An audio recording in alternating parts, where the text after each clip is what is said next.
Hi, I'm Dr. Tanya here with Tuesday's tips to keep your family healthy and safe. Today we're talking about choosing a pediatrician. Whether you're pregnant, whether you're moving to a new area and you already have children, whether you currently have a pediatrician or healthcare provider, but due to the pandemic, your family's needs have changed and you want somebody who might be able to do home visits, virtual visits, phone visits, talk to you and help you really decide about whether or not your kid should be in school in person this fall, or you should be opting for virtual online learning. Or if you prefer an office who has more accessibility to testing and helping you navigate the waters, during this trying time that we may all be in for months or even more than a year, although I really hope not, but currently it's looking that way. So let's talk about some of the things you should be thinking about when you're choosing a pediatrician for your family. So the first is proximity to where you live.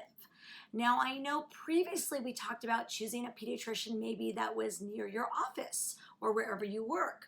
But right now, since many of us are working from home, having a pediatric office close to where you live may be a better option for your family. You want to make sure the office has easy parking where you can get in and out without being exposed to large numbers of people. Or maybe you're looking for a pediatric office that also will do home visits as well. I've been seeing a lot of newborns in their backyard or in their homes, and especially if this is your first baby and you really want to be home, and maybe you have family coming in from out of town, you want to try to minimize your exposure to other people.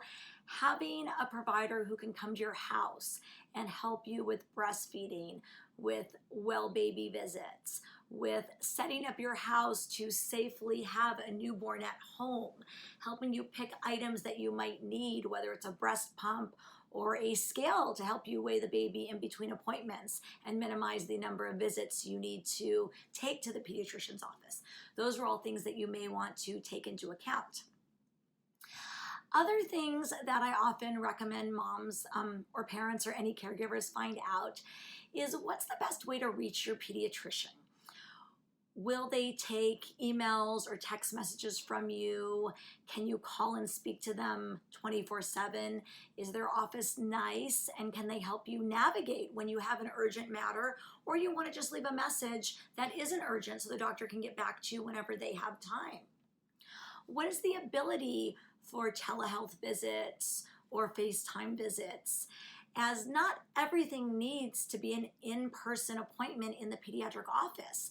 And now with the era of COVID-19, we're actually opting to do many visits over the phone because when you know a family well, you can get a lot done actually over the phone and you don't need to have somebody leave their house and come into your office and potentially be exposed to others. Speaking of that, what are the office's procedures and protocols right now during the pandemic? Are they doing extra disinfecting and cleaning, spacing out appointment times, making sure that nobody's waiting in the waiting room? Are they checking temperatures on entry and really trying to minimize the potentially sick or infectious kids that come into the office or separate those from the well kids and especially the well babies? For newborns, it's often a good idea to have a special room devoted to only well babies, where toddlers and older kids hopefully aren't allowed to help, minimize germs. Because whether you're talking about COVID or flu or RSV, we really want to try to protect our little ones and keep them safe from getting any sort of infection. Does the office take your insurance? Are there other fees involved? Many pediatricians and other healthcare providers are doing something called DPC now, which is direct primary care. Or they might be saying that they are a cash pay office or a concierge office. And this can mean different things depending on the provider. So it's always a good idea to ask. Many direct primary care providers set up their office with a monthly fee that covers everything. And this is because they want to take insurance out of the equation. They want to try to minimize the fees for you and they want to try to provide you with the best quality healthcare that they can. And so by taking out the middleman, many of them feel like this is a more direct way for them to provide your family with what they need.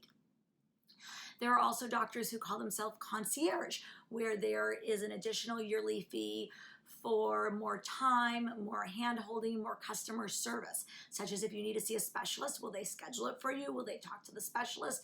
Will they help you coordinate care and navigate the healthcare system? And then some doctors are also in network with insurance, and some may or may not charge extra fees depending on what is allowed by your insurance and the state in which you live. So it's always a good idea to ask all of those questions. And there's not one method or system that's better than the other one. Often it depends on the office. It depends upon the pediatrician. You want to ultimately choose someone whose philosophy aligns with yours. If you're a family that cares about nutrition and sleep and behavior and development, you want to make sure that your pediatrician really spends time going over all of those things at every visit. There's a reason why well-child visits take a full hour in many offices, because if you're going to do a full nutrition history, a full sleep history, a full developmental and behavioral history, and you are going to talk about a personalized healthcare plan to help prevent illness and issues and really set your child up for a life of success, both with their health, but also in the classroom and with friends and socially. This can take a lot of time. Or there are people who just prefer to get in and out and just have the basic exam and your basic questions answered, and that's okay. It's really a matter of what your family desires and wants. The other thing that I think is important, no matter which style of pediatric practice you choose, is what happens after hours and at night. Because most of the time when your child has a fever, throws up, has a tummy ache, it happens to be after hours. So is your child available? I can't tell you how many phone calls and texts I've gotten from people I know in the community over the last few weeks saying, hey, can I ask you a question? My pediatrician isn't available or I can't reach them. Okay, so to me that suggests you might need to find another healthcare provider, because even if your pediatrician isn't available after hours, they should have somebody covering for them. They might have an urgent care direct you to, but they shouldn't leave you wondering what to do. So find out, can you reach your pediatrician after hours, and will they help you navigate? For instance, I'm always available for my patients, whether it's text, email, by the phone. And if I can't meet you at the office to see you at night, I have somebody else lined up that can. If it's something serious, I might have an urgent care for you to go to. I might have a surgeon for you to meet. I might have a specific hospital that I want you to go to. But there should be plans in place. That way you're not worried. Especially now during COVID-19, we need to plan for the simple, easy, and healthy solution, but we also need to plan for the what ifs. The what if your child gets really sick. The what if they need to see a specialist in the middle of the night. You should know what the plan is, so you're not waiting for a phone call back and wondering and worried and scared. You want to choose a pediatrician that will be your partner and help take the worry out. Also, COVID testing. We've been getting a lot of calls about COVID testing. This is something that your pediatrician should be able to do or should be able to help you navigate.